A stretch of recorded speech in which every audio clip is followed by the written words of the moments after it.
1Q84 by Haruki Murakami. Book 3, Chapter 28. Ushikawa and a Part of His Soul. The fluorescent light on the ceiling shone down on Ushikawa's body. The heat was turned off and a window was open, so the room was as freezing as an ice house. Several conference tables had been shoved together in the center of the room, and on top of them Ushikawa lay face up. He had on winter long johns, and an old blanket was thrown on top of him. Under the blanket his stomach was swollen like an anthill in a field. A small piece of cloth covered his questioning, opened eyes that no one had been able to close. His lips were slightly parted, lips from which no breath or words would ever slip out again. The crown of his head was flatter and more enigmatic looking than it had been while he was alive. Thick, black, frizzy hair, reminiscent of pubic hair, shabbily surrounded that crown. Buzzcut had on a navy blue down jacket, while Ponytail was wearing a brown Swede rancher's coat with a fur-trimmed collar. Both were slightly ill-fitting, as if they had hurriedly grabbed them from a limited supply of clothing that happened to be on hand. They were indoors, but their breath was white in the cold. The three of them were the sole occupants of the room: Buzzcut, Ponytail, and Ushikawa. There were 3 aluminium sash windows on one wall, near the ceiling, and one of them was wide open to help keep the temperature down. Other than the tables with the body, there was no other furniture. It was an entirely bland, no-nonsense room. Placed there, even a corpse, even Ushikawa's, looked like a colorless, utilitarian object.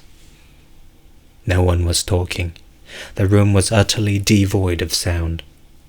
Buzzcut had a lot to ponder, and Ponytail never spoke anyway.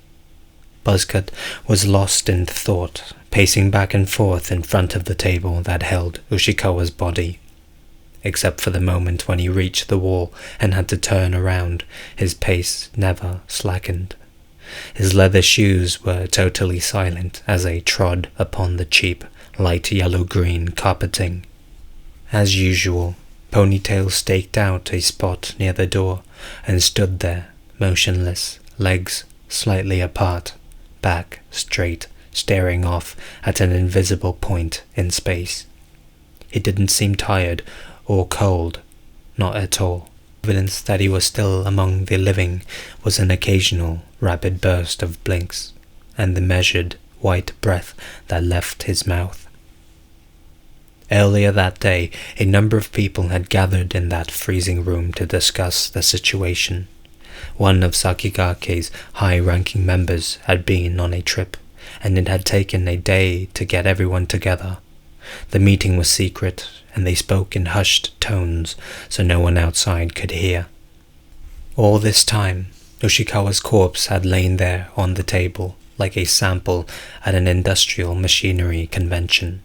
Rigor mortis had set in on the corpse, and it would be another 3 days before that broke, and the body was pliable again. Everyone shot the occasional quick glance at the body as they discussed several practical matters.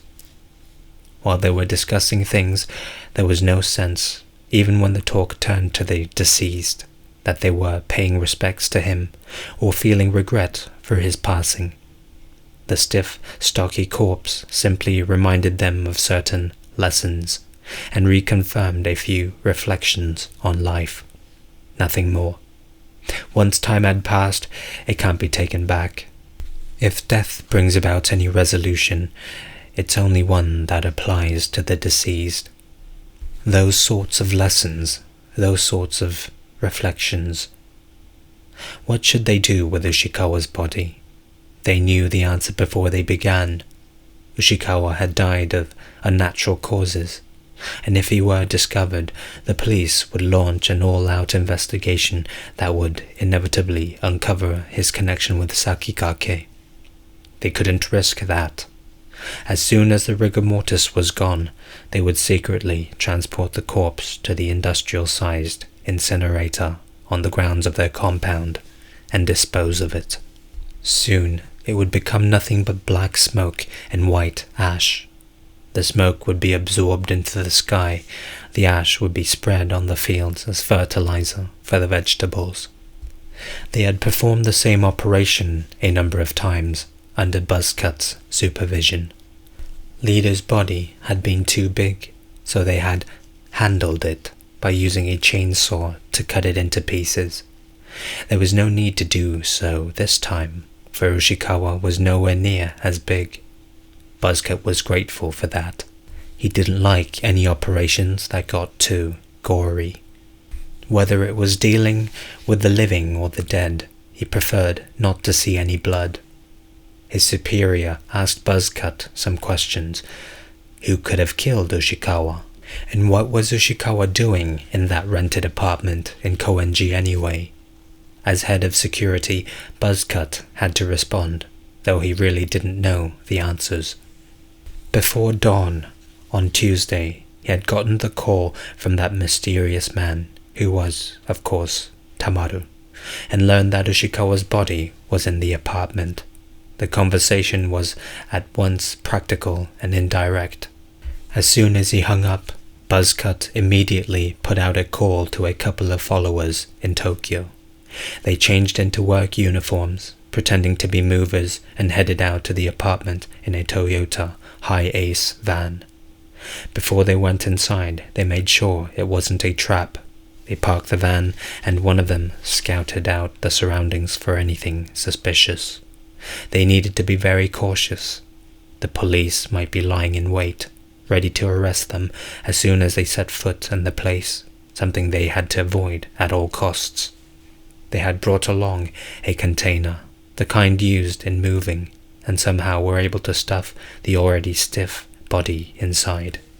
Then they shouldered it out of the building and into the bed of the van. It was late at night and cold, so fortunately there was no one else around. It took some time to comb through the apartment to make sure no telling evidence was left behind. Using flashlights, they searched every square inch, but they found nothing incriminating, just food, a small electric space heater, a sleeping bag, and a few other basic necessities. The garbage can was mainly full of empty cans and plastic bottles. It appeared that Ushikawa had been holed up there doing surveillance. Buzzcut's sharp eye noted the indentations in the tatami near the window that indicated the presence of a camera tripod, though there was no camera and there were no photographs.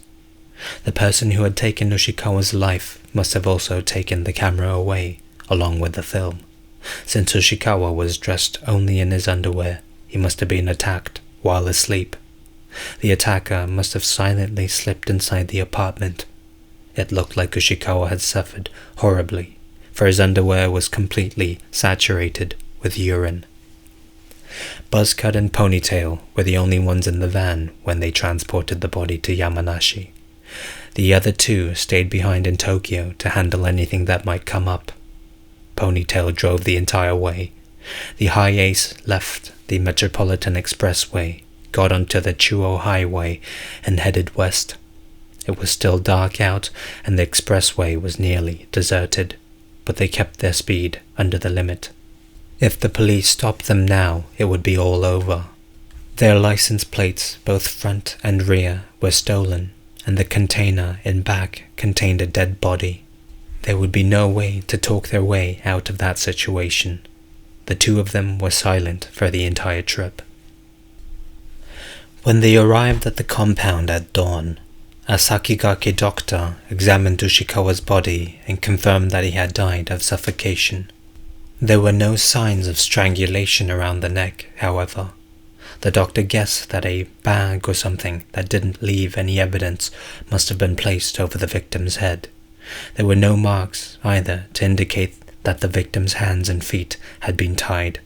He didn't appear to have been beaten or tortured. His expression didn't show any signs of agony. If you had to describe his expression, you would say it was one of pure confusion, as if he had been asking a question he knew wouldn't be answered. It was obvious that he had been murdered, but the corpse was remarkably untouched, which the doctor found odd. Whoever had killed him may have massaged his features after his death to give him a calmer, more natural expression. Whoever did this was a real professional, Buzzcut explained to his superior. There are no marks on him at all. He probably never had a chance to even scream. It happened in the middle of the night, and if he had yelled out in pain, everyone in the building would have heard him. This is the work of a professional hitman. But why did Ushikawa end up murdered by a professional killer? Buzzcut chose his words carefully. I think Mr. Ushikawa must have stepped on someone's tail, someone he never should have crossed, before he even realized what he had done. Was this the same person who had disposed of Lida? I don't have any proof, but the chances are pretty good, Buzzcut said. And I think Mr. Ushikawa must have undergone something close to torture. I don't know what exactly was done to him, but he definitely was interrogated ruthlessly. How much did he say? I'm sure he told everything he knew, Buzzcut said. I have no doubt about it. But Ushikawa only had limited knowledge of what was going on, so I don't think that anything he told them will come back to hurt us. Buzzcut didn't have access to everything that was going on within Sakigake, though he knew a lot more than an outsider. By professional, do you mean this person is connected to organized crime? The superior asked. This isn't the work of the Yakuza or organized criminals, Buzzcut said, shaking his head. They're less subtle and more gory. They wouldn't do something this intricate. Whoever killed Ushikawa was sending us a message.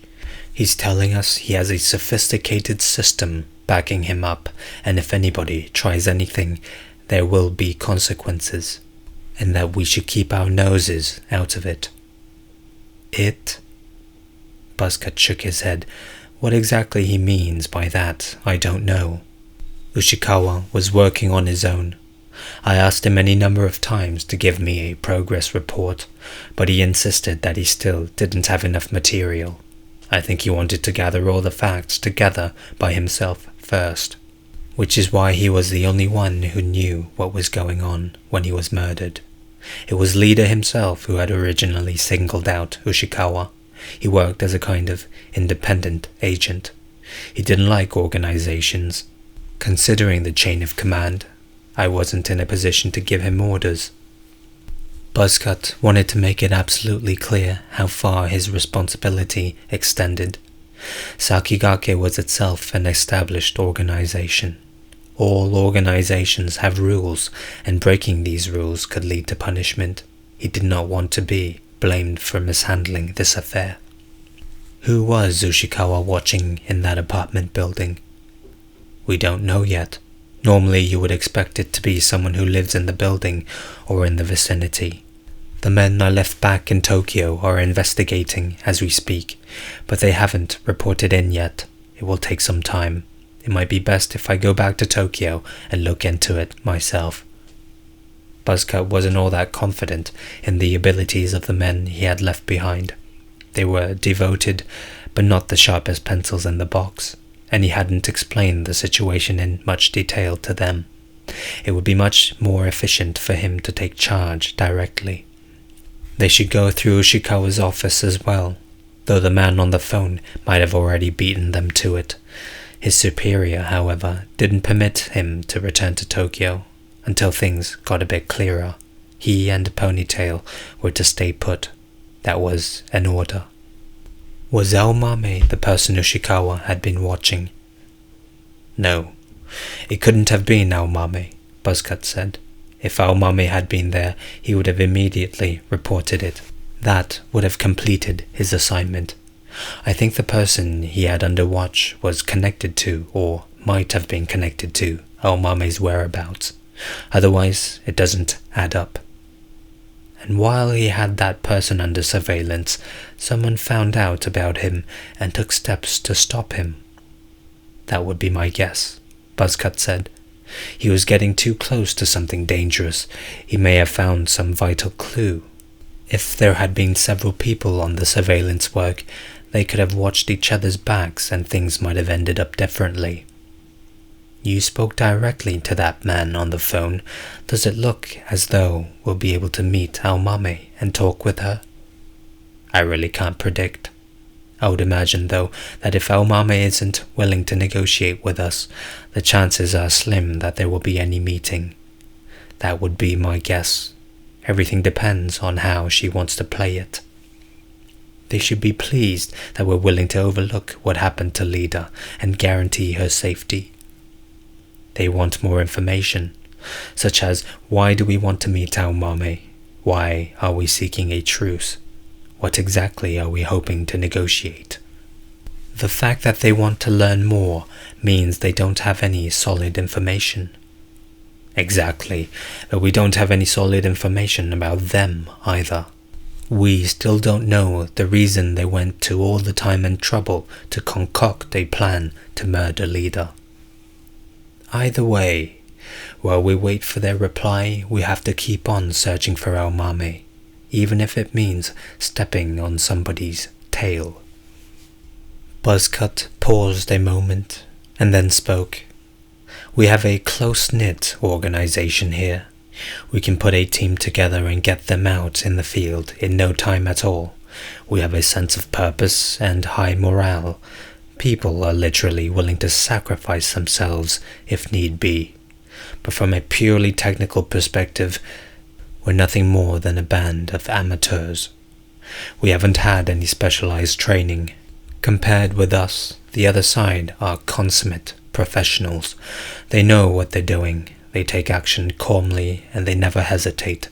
They seem like real veterans. As you're aware, Mr. Ushikawa was no slouch himself. How exactly do you propose to continue the search? At present, I think it's best to pursue the valuable lead that Mr. Ushikawa himself unearthed, whatever it may be. Meaning we don't have any valuable leads of our own. Correct, Buzzcut admitted. No matter how dangerous it might become and what sacrifices have to be made, we have to find and secure this woman, El Mame, as quickly as possible. This is what the voices directed us to do, Buzzcut asked, that we should secure Al Mame as quickly as possible, by whatever means necessary. His superior didn't reply. Information beyond this was above Buzzcut's pay grade. He was not one of the top brass, merely the head foot soldier. But Buzzcut knew that this was the final message given by them, most likely the final voice that the shrine maidens had heard.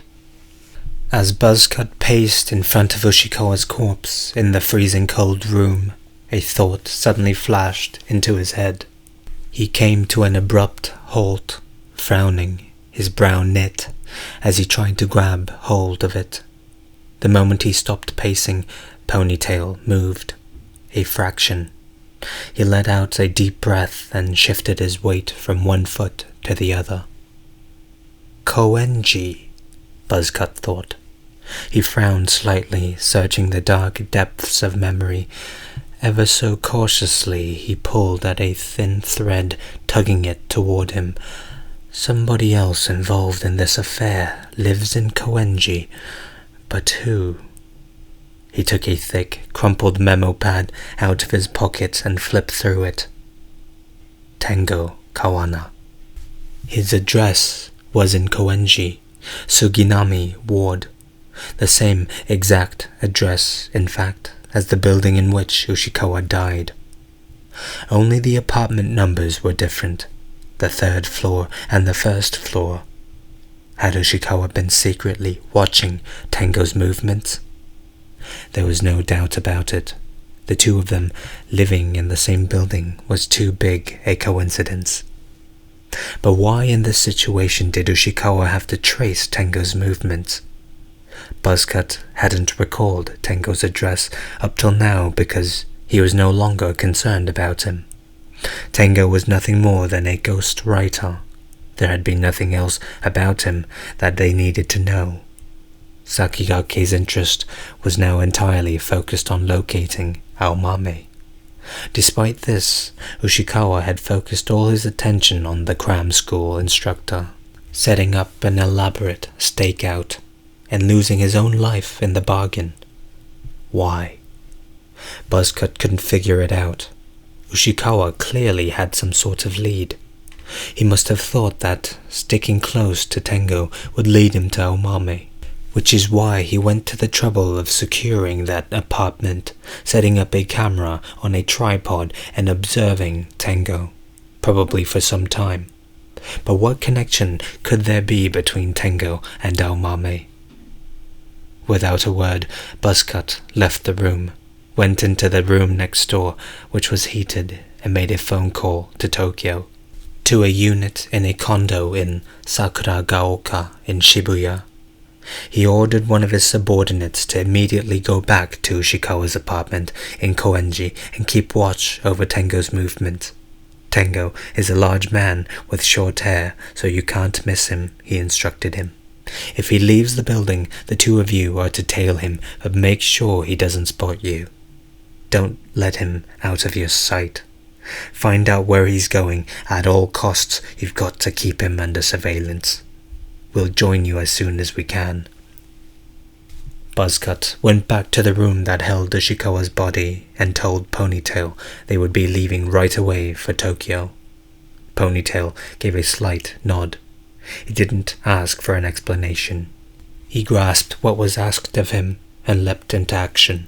After they left the room, Buzzcut locked it so that no outsiders would have access. They went out of the building and chose, from a line of 10 cars, a black Nissan Gloria. They got in and Ponytail turned the key, already in the ignition, and started the engine. As per their rules, the car's gas tank was full. Ponytail would drive, as usual. The license plates for the Gloria sedan were legal, the registration clean, so even if they exceeded the speed limit a bit, it wouldn't be a problem.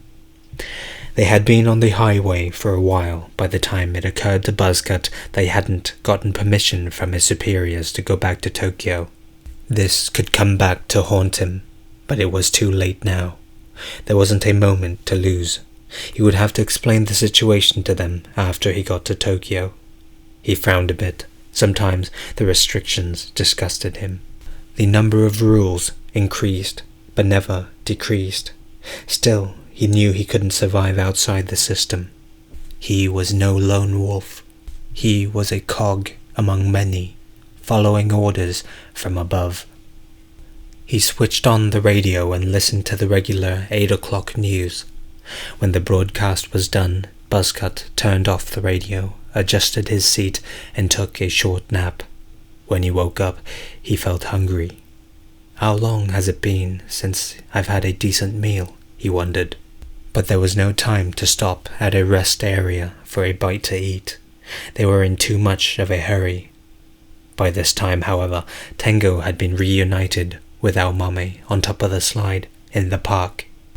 Buzzcut and Ponytail had no idea where Tengo was headed.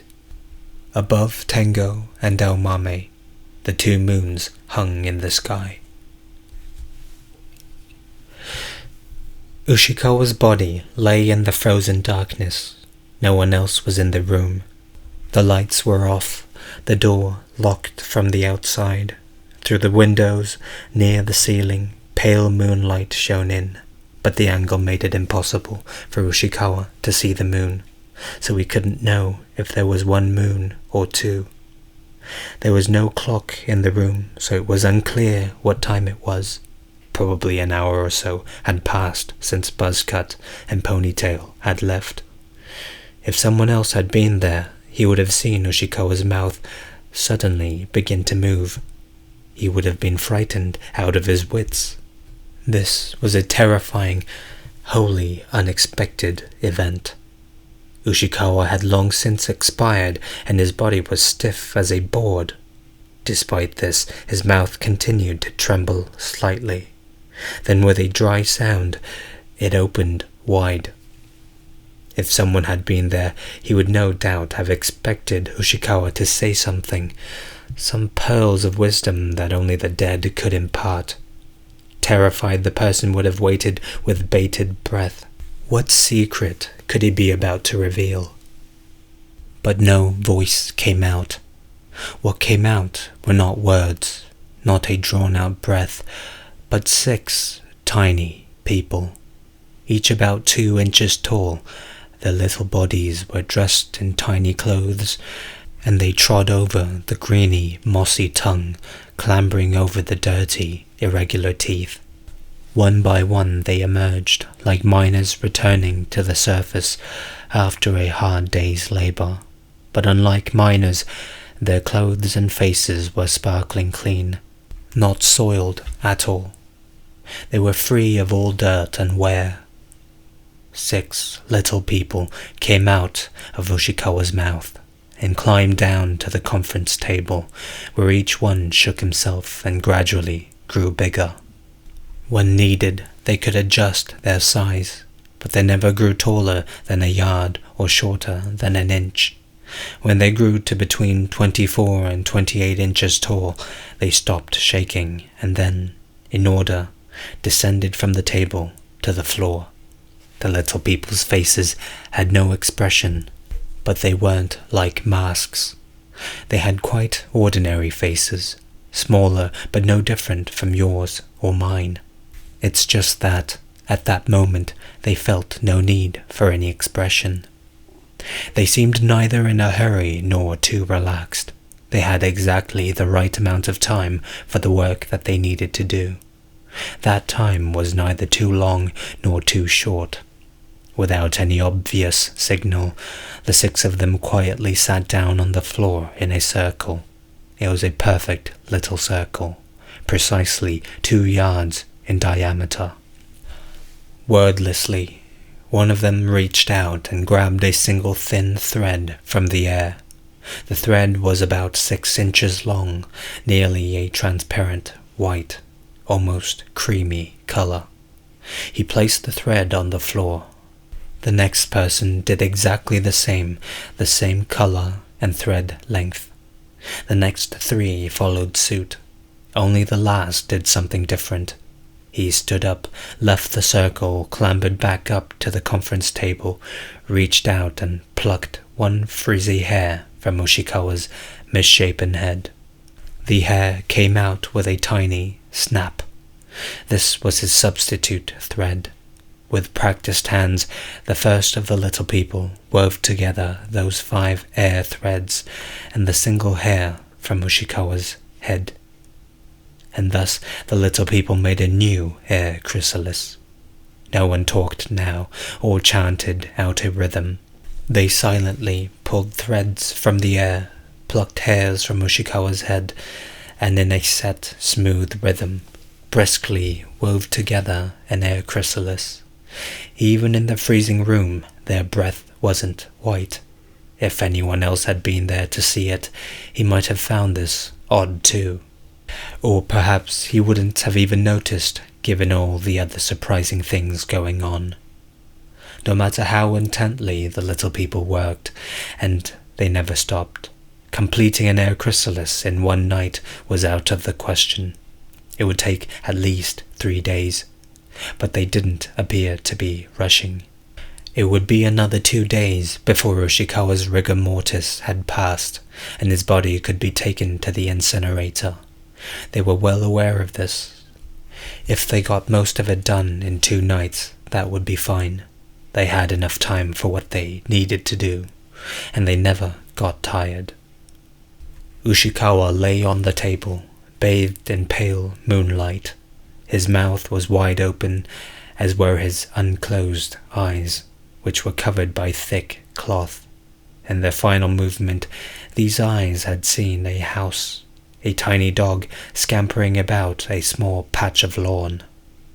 And a part of his soul was about to change into an air chrysalis. End of chapter.